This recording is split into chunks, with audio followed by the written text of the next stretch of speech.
Hi everyone, welcome to our video assignment.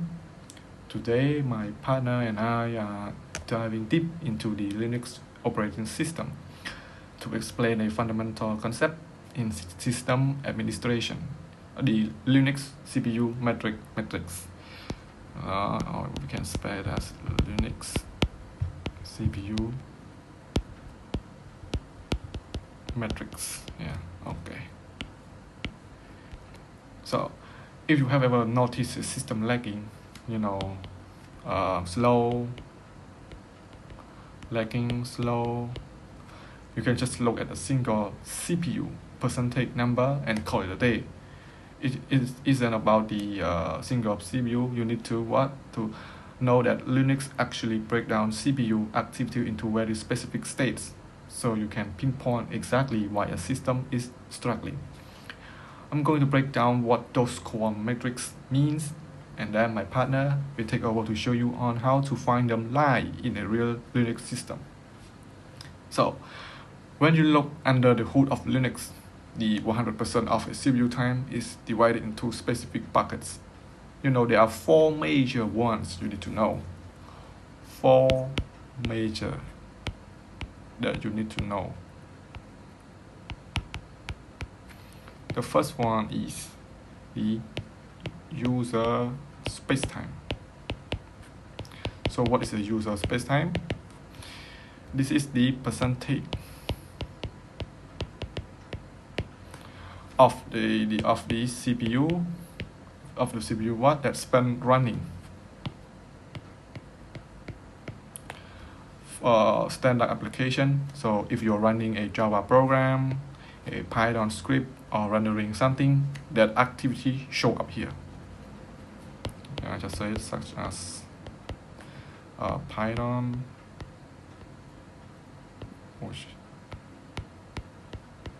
JavaScript, Java program, sorry, blah blah blah. Okay. Second, we have the system time. In short, we call it SY. Also for this user space time here, in short also you call it US. Okay, so what is a system time? A system time is the time spent by what? By Linux. Kernel itself, If your application are constantly asking the operating system to open file, manage hardware driver or allocate memory, that system time spark. When you ask them to do something. Third is the idle time, or we call it ID. So this one is that CPU is resting. The word idle right here means that's something that you done do and we rest. It's called idle. So because there's no test to run, that means that if it is a high idle time, means that your server is happy and has plenty of breathing room. Fourth, we call it IO WA. This is the most critical metrics for debugging, Debugging. It means that the CPU is completely frozen and idling, but only because it is waiting for a slow hard drive or a network connection to finish reading or writing data. So now you all know the 4 major here. The first one is user space time, second one is system time, third one is idle time, and fourth, the last one is IO wait. So here, if your system is slow, but your, here, is low lagging, but your US time here, user space time right here is low, and your WA, the IO wait right here is high. Then your CPU isn't the problem. Your slow hard drive is the bottleneck. So now that you know the core metric of the matrix, I'm going to hand it over to my partner who will explain how Linux measure or overall the system load and give you a live terminal demonstration. Take it away. Saying Kimchun, before we look at the light terminal, we need to clear up one major thing that confuses people: CPU utilization and load average. When you log into a Linux server, you will see three numbers representing the load average over last 1 minute, 5 minutes, and 15 minutes. Think of your CPU cores like lane at a grocery store checkout. If you have 4-core CPU, you have 4 lanes. A load average of 4.0 means all 4 lanes are perfectly full and moving. A load average of 8.0 means your lanes are full and you have 4 extra boxes waiting in the line outside. As my Kimchun mentioned earlier, you can actually have a massive line of waiting process, or you can say high load average, even if the CPU isn't doing heavy math, simply because everything is stuck in waiting on a slow hard drive. Let's see this in action. First, we can tap on top.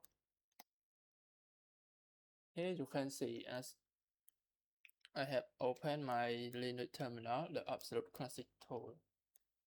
The top command, if you look closely at the third line right here, you can see the exact abbreviation that Kimchun explained earlier. The US stand for user, the SY stand for system, and the ID here stand for idle. And for WA here, it stands for input output wait.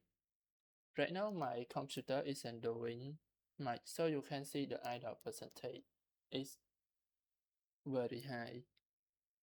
If you want something, now let's quit this app. Here we quit the app, and now if you want something that a bit cleaner, like a bit more modern than the traditional top, we can use a top instead. And here it gives us the color highlight instead of the traditional all white app like earlier. And if we want, and we have the real-time graph of bar of every single CPU here. You can see right now I don't run any app at all, so there's nothing here, like almost nothing. And for the bar here, if it read like this, it usually means that it is the system or kernel test. And if it shows up the green bar, it usually means the user application is running. And if there is the blue bar over here, it means that there is a low prioritized test. Now we are with showcasing the 8 top. Moving on to the conclusion, by monitoring this full metric instead of just a single percentage number, the system administrator can easily save money by figuring out if the server is actually need a faster CPU or more RAM or just a faster drive, memory drive, like upgrading the SSD. There